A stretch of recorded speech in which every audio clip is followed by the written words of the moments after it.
Hello and welcome to my podcast, The Tales of a Flowboarder. Today I will be interviewing 3 people about their unique situations due to COVID-19. My first guest is my grandma, Deborah Graff. She lives in Massachusetts and is considered high risk due to the cancer multiple myeloma, which targets blood cells and weakens bones. She is also of the age of 65. What is multiple myeloma and how does that make you high risk in the coronavirus pandemic? Multiple myeloma is basically a blood cancer that affects the plasma, the blood, and eventually can lead to bone deterioration. Most people find out they have multiple myeloma because something breaks and there's no apparent reason for it. So it does cause lesions in the bone. It also causes fatigue, anemia, that type of thing. However, it is a disease that's incurable, but they are able to control it in many cases.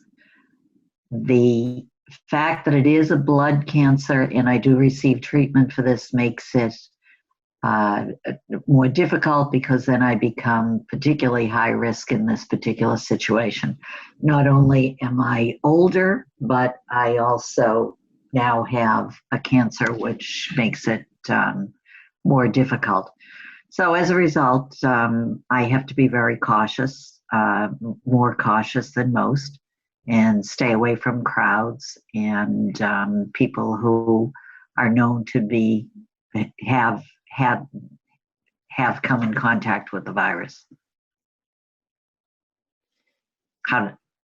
Yeah, that's good. Thank Okay. you. How has the pandemic COVID-19 influenced your life given your complications? It's made it more difficult for the simple fact that I stay away from grocery stores. I avoid any crowds whatsoever. The most difficult part, I think, is trying to have people keep their distance, their social distancing, because once the weather turns good here in New England, everybody wants to be out and talk, and they forget that their social distancing is really necessary. Very oftentimes people who are working outside in their yards are not wearing their masks, because they're not in close contact with someone, but that makes it difficult because people then forget and they will, come close in order to talk. So I have to be more assertive with people than I normally would be in a situation like that.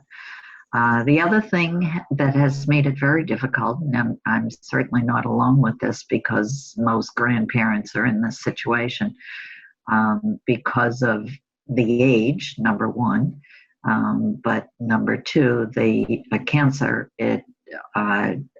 I can't see my grandchildren, and that's been very tiresome, needless to say. Now, hopefully that will change, and once the good weather really sets in, and that can be rectified. The other problems that take place involve the actual infusion that I have to have. I have an infusion at the hospital actually twice a month. The first time is for the actual cancer. The second time is an infusion that is given for to boost my immune system. And that has become more difficult to get because that is made from plasma and people are not donating the blood the way they used to. That was canceled for me last month. And fortunately, when I went to get the infusion in Boston, they said that they would do both of it in one day. And that made it easier. But it also is something that I need to have. So that is a concern that those medicines might not be as available as they once were. The other thing is that, my husband's not allowed to go into the hospital with me. We live 2 hours now away from the hospital, which means he drives up and then drives home, and then comes back 6 hours, 7 hours later, and picks me up. So that's a bit of a hassle, but you know, hopefully things are going to start to change here in Massachusetts. They're starting to open up a little more gradually, and that might help in a lot of ways. Yeah, that hopefully it will. What normal everyday activities have you not been able to experience during this pandemic? Well, I think like everyone else, it's been shopping. It's been, going into the stores, going out in large groups. Um, Probably the difference to me is that I have to be more cautious than most, and and I just am. So Mm-hmm. What are you most worried about during this pandemic? uh, obviously, I think the thing that I'm most worried about is that you cannot really tell who is carrying the disease at this point. There is not enough information out there, and the information seems to be changing. So I think that's the biggest concern. Again, it's a concern for everyone, not just somebody who's high risk. Mm-hmm. That is all the questions I have. Would you like to say hi to Luke? I would love to say hi to Luke.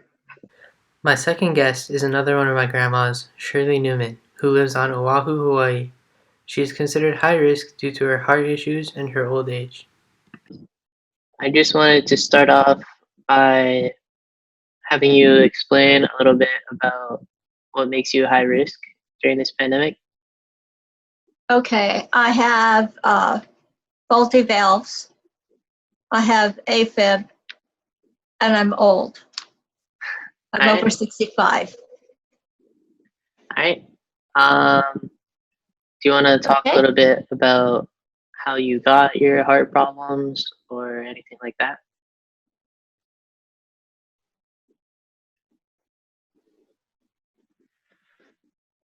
I mean, AFib is heart problem, irregular heart.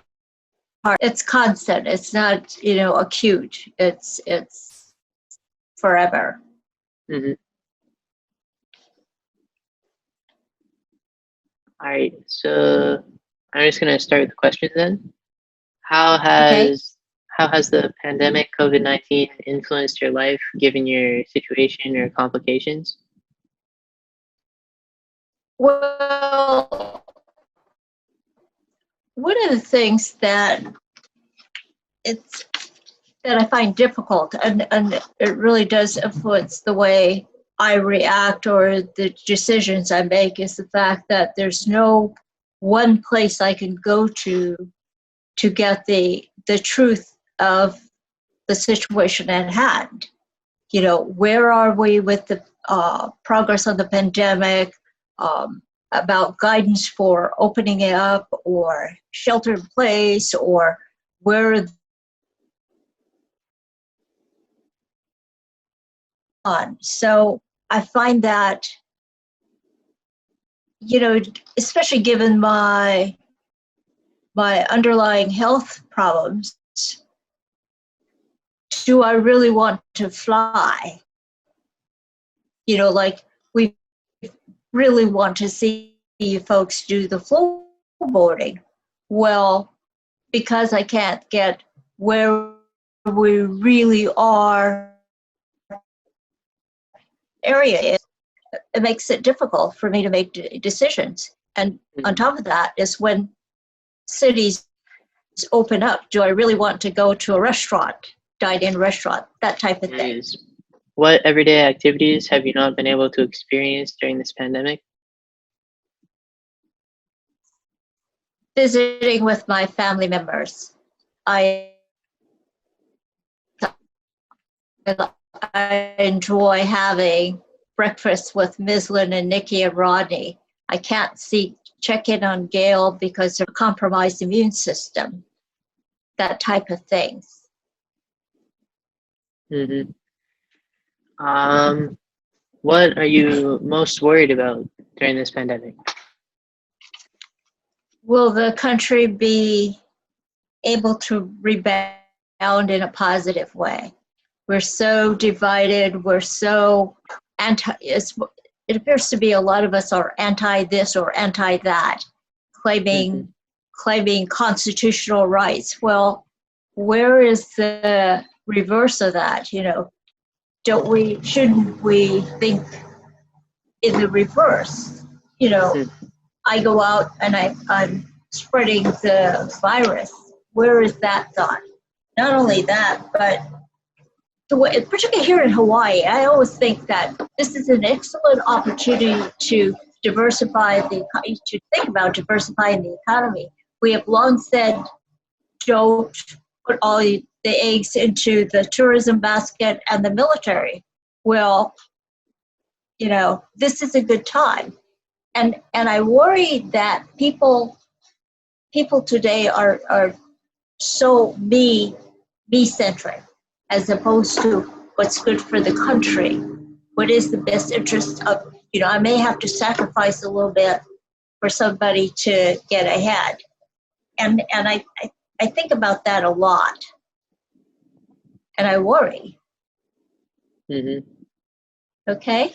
Yeah, those are valid concerns. My third guest is Martha Schusler, a friend who lives in Connecticut. She is not high risk, however, due to her close proximity to New York, she's had to do many things other people haven't needed to do, in terms of sanitation and lockdown and etc.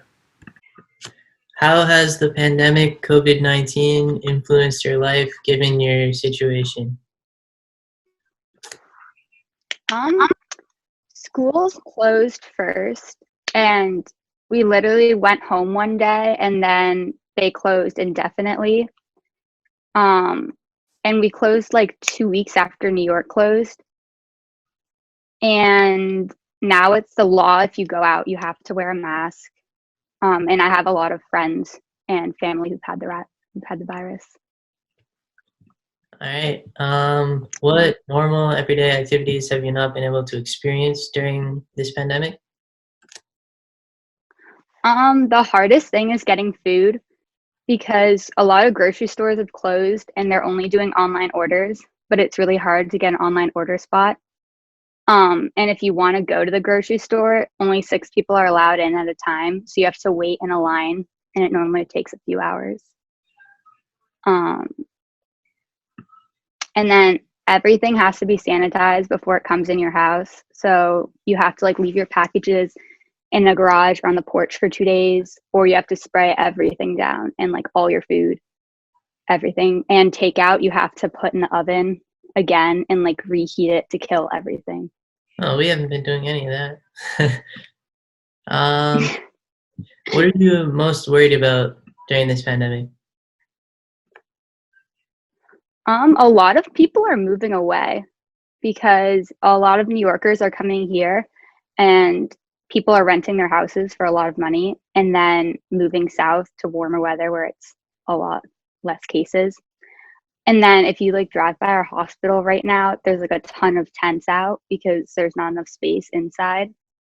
And now people are saying that it could go on for years like that, on and off.